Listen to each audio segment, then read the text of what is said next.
il revint et les trouva encore endormis, car leurs yeux étaient apaisantis.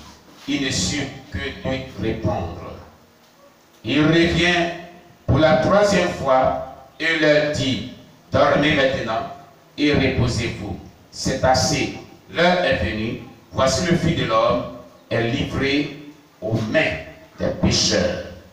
Levez-vous, allons, voici celui qui me livre s'approche. Amen. Je vous avais dit que Jésus a dit à ses disciples, asseyez-vous ici, et moi je prierai. Un groupe de disciples les a dit, asseyez-vous ici, et moi je prierai. Pendant ce temps, il prend parmi eux 3 disciples, Pierre, Jacques et Jean. Suivez-moi, venez avec moi. Arrivé à un certain moment, à un lieu, disons, il a dit, restez ici. Et bien, il dit, veillez. Veillez.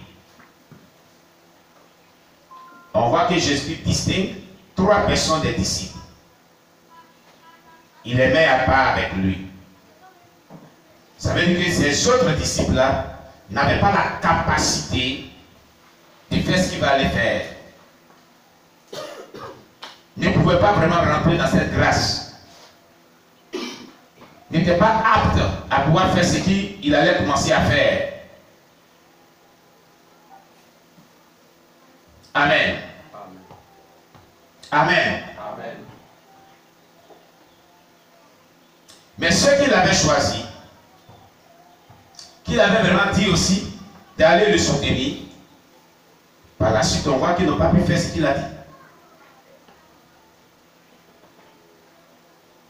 Ça veut dire que c'est vrai, il y a les prières de consécration, mais ce n'est pas tous les chrétiens qui y arrivent. Ce n'est pas tous les chrétiens qui y arrivent. Mais ce que Dieu veut, c'est que tous, nous puissions nous consacrer à des heures de prière. Quelqu'un comprend ce que je suis en train de dire? Je vais expliquer. Quand il les met de côté, arrivé là, il a dit, asseyez-vous et veillez. Veillez pendant que moi je prierai. Veillez, vous voulez dire quoi? C'est ce qu'on va voir la suite. Il revient vers eux, ils sont endormis. Il dit à Simon-Pierre, tu dors, tu n'as pas pu veiller 1 heure. N'est-ce pas ce qu'il a dit? On va le relire. Amen.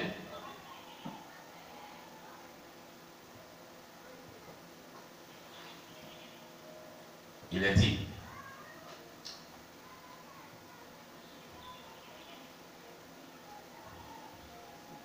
gloire à Jésus-Christ. Dans le verset 32, il a dit, et il vint vers les disciples qu'il trouva endormis et il dit à Pierre, Simon, tu dors, tu n'as pas pu veiller 1 heure.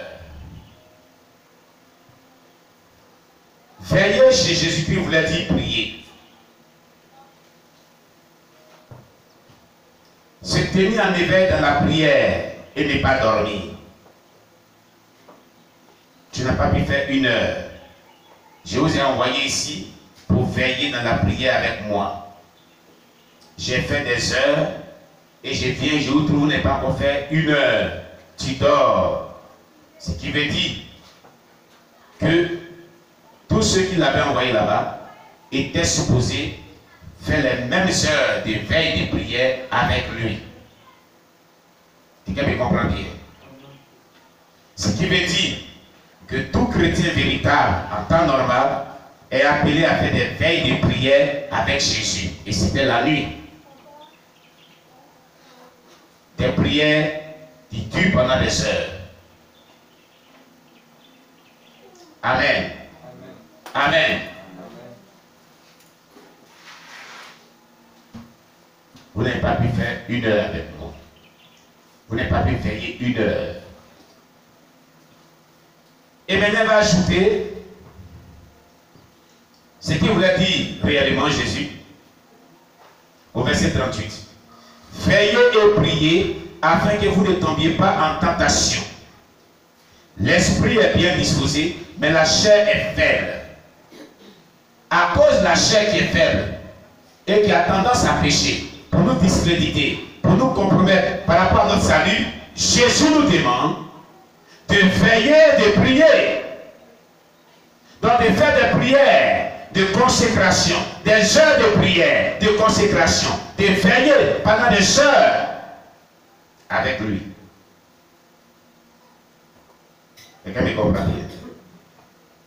Pour ne pas tomber en tentation. Ce qui veut dire quoi? Quand une personne prie pendant des heures, il fait des veilles de prière pendant des heures, il est difficile à cette personne de succomber dans le péché. Il triomphe des tentations. Et regardez très bien, la Bible déclare dans Jean chapitre 9, verset 31, que nous savons tous que Dieu n'exauce point les pécheurs, mais celui qui l'honore et qui fait sa volonté, eh bien, c'est cette personne qui les exauce.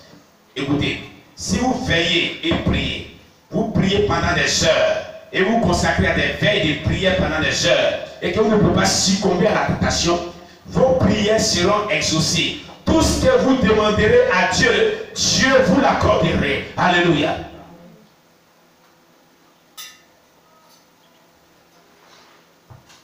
Dieu va vous l'accorder. Parce que vous devenez agréable à Dieu. Vous n'avez pas succombé dans le péché pour ne pas que Dieu ne vous exauce. Il va donc vous exaucer. À tout moment, il va vous exaucer. C'est pourquoi vous avez remarqué que quand on fait un peu l'historique, tous les hommes de Dieu, que Dieu écrit puissamment, qui ont de l'impact, sont des personnes qui se mettent à genoux, qui prient assez, Ils n'arrivent pas à se tromper si facilement dans le péché. Donc les prières sont tout le temps exaucées. Les prières sont tout le temps exaucées. Les prières sont tout le temps exaucées. Parce que Dieu dit, il n'exauce point le pécheur. Ici, Jésus dit, veillez et priez afin que vous ne tombiez pas en tentation. L'esprit est bien disposé, mais la chair est faible. À cause de la chair qui est faible, qui a tendance à pécher et nous discréditer, nous compromettre aux yeux de Dieu et nous empêcher à être exaucés, car celui qui pêche ne peut pas être exaucé, selon Jean 9, verset 31. Quand tu vas commencer à avoir une vie de prière, de consécration qui dure pendant des heures, tes paroles que tu diras à Dieu seront agréées par Dieu. Il n'y a pas quelque chose que tu vas demander à Dieu que Dieu ne va pas te donner. Parce que tu seras agréable à Dieu. Tu seras dans la volonté de Dieu.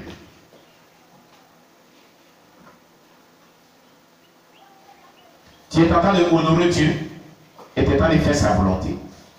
Amen. Donc Dieu va t'exaucer. Il ne manquera pas de pouvoir t'exaucer. Ce que ton cœur désire te sera donné. Écoute-moi très bien. Dieu m'a dit de vous dire que dans ce temps de jeûne de prière de 40 jours, et même après ce jeûne de prière de 40 jours, continuez à vivre comme une nature, une nouvelle nature, voilà, ou bien ce que soit dans votre habitude de pouvoir faire des heures de prière, des heures de prière, des heures de prière. C'était dans l'habitude de Jésus-Christ. C'est pourquoi tout ce qu'il demandait au Père, Dieu lui accordait. C'est le secret pour avoir une vie chrétienne victorieuse. C'est le secret pour obtenir de Dieu tout ce qu'on veut. C'est le secret pour le salut. Parce que tu ne vas pas succomber à ta tentation. Tu ne vas pas succomber dans le péché. Tu vivras dans la sainteté et Dieu t'apportera le salut de ton âme. Non seulement la victoire sur tes adversaires, non seulement Dieu t'utilisera puissamment, non seulement ce que tu désires, il te l'accordera. Donc tu deviendras vraiment agréable à Dieu. Le secret d'un ministère fécond, le secret pour gagner des âmes à Christ, le secret pour avoir le salut de ton âme, le secret pour développer la sanctification, le secret pour avoir la victoire sur tes adversaires qui depuis longtemps sont tenaces, le secret pour la délivrance, pour la guérison, pour le miracle, se trouve d'abord dans un engagement véritable, dans des prières de consécration qui durent pendant des heures. Les désirs de la chair seront amoindris, seront étouffés, seront emprisonnés par l'onction qui descendra à portion par des flots d'onction qui te visitera pendant ce temps de prière, de consécration, et tu n'arriveras pas à succomber si facilement dans le péché. Tu seras donc agréable à Dieu. Et comme Dieu n'exauce point les pécheurs, l'opposé de ces phrases, Dieu exauce tous ceux qui font sa volonté et qui l'honorent. Tu seras exaucé à tout moment. Tout ce que tu désires, Dieu te l'accordera. Amen. Amen, amen. Tu veux la guérison? Tu veux la délivrance? Tu veux obtenir quoi que ce soit de Dieu? Tu veux la transformation de ton être? Bien-aimé, passe assez de temps dans la présence de Dieu. Fais de cela une préoccupation primordiale dans ta vie. Un fardeau sur ton cœur. Et tant que tu n'as pas réussi cela, ne te repose pas. Ne te repose pas. L'onction coulera de ta vie, descendra dans ta vie. Tu verras la gloire de Dieu. Tu verras la gloire de Dieu. Alléluia. Tu seras épuisé puissamment. Ta vie sera suivie des signes, des miracles, des prodiges. Dieu dit à un homme de Dieu un jour, si tu passes 8 heures du temps à me prier par jour, arrange-toi dans les 24 heures, trouve-moi 8 heures du temps par jour. Tout ce que tu veux, demande-moi cela, je te l'accorderai. Vous comprenez cela? 8 heures du temps par jour. Dieu lui dit, si tu passes 8 heures du temps par jour, et que tu te mets à obéir à ma parole, et que tu te mets à marcher par mon esprit, tout ce que tu désires te sera accordé. Il n'y a rien que tu vas désirer sur la terre que je ne t'accorderai pas. Vous voyez? Qu'est-ce que cela veut dire? Comment vous pouvez définir cela? Qui peut te définir ce que Dieu a dit à cet homme de Dieu? Qui peut définir cela? Qu'est-ce que cela est? Qu'est-ce que signifie cela?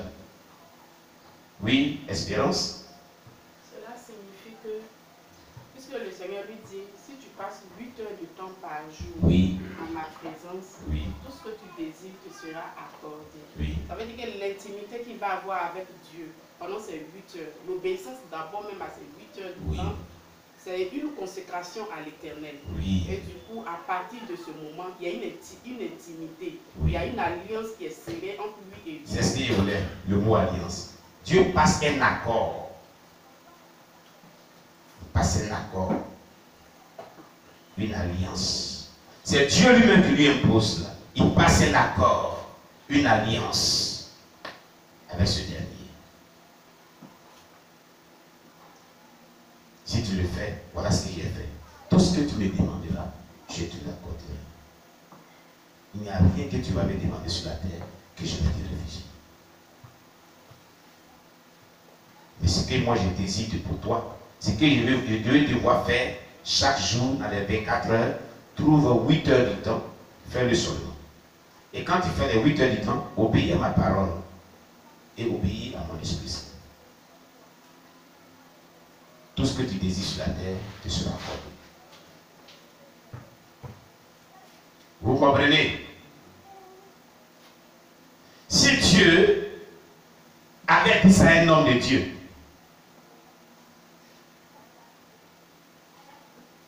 voyez-vous comment Dieu trouve une importance aux heures de prière de consécration, aux veilles de prière.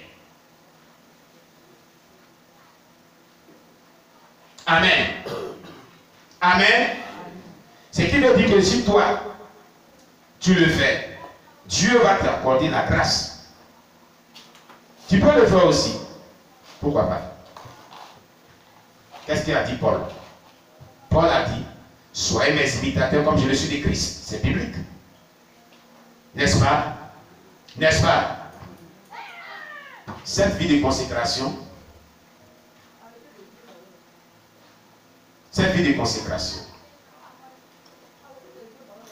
est de pouvoir imiter Christ. Ces heures de prière, c'est imiter Christ.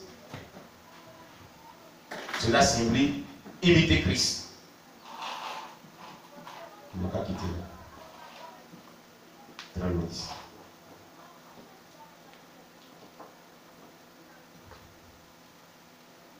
Amen. C'est d'imiter Christ. C'est la volonté de Dieu qu'on imite Christ. Christ priait pendant des heures. Et c'est ce qu'il a dit. Il a envoyé Pierre, Jean et Jacques pour prier pendant des heures avec lui. Pour veiller et prier. Afin de ne pas tomber dans la tentation. Donc pour maintenir la vie de sainteté. Jésus est en train de nous dire que ce qui maintient la vie de sanctification, ce sont des heures de prière. Voilà pourquoi beaucoup de chrétiens suivent dans le péché, parce qu'ils ne rentrent pas dans cette grâce. Ils refusent de rentrer dans cette grâce. Ils n'ont pas compris que c'est en priant pendant des heures que la vie de sainteté sera maintenue. Pourquoi l'ajoute? Afin de ne pas tomber dans la tentation. Car l'esprit est bien disposé, mais la chair est faible.